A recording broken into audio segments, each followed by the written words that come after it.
بانگ شور افکن تا سحر بزن شعله تا کران ها که در خون خستگان دل شکستگان آرمیده طوفان.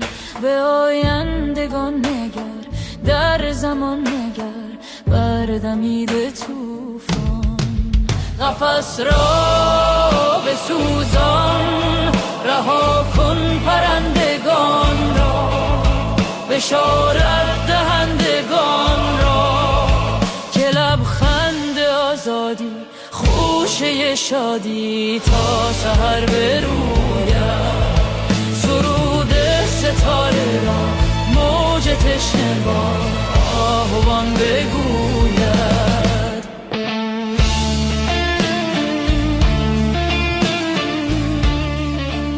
زده شعله در چمن در شب وطن خون ارغوان ها. توی بانگ شور افکن تا سحر بزن شعله تا کران ها که در خون خستگان دل شکستگان آرمیده طوفان. به آیندگان نگر در زمان نگر بردمیده طوفان.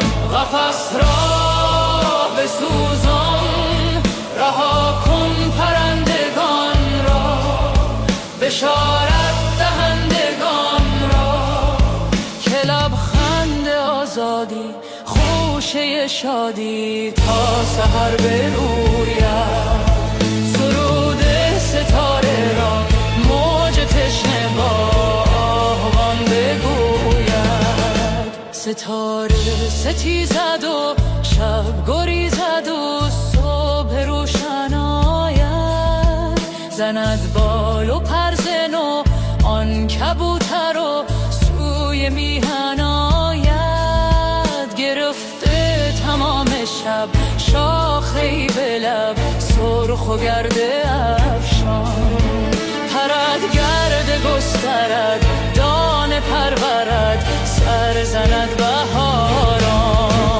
قفس را بسوزان رها کن پرندگان را بشارت دهندگان را که لبخند آزادی خوشه شادی تا سحر بروید.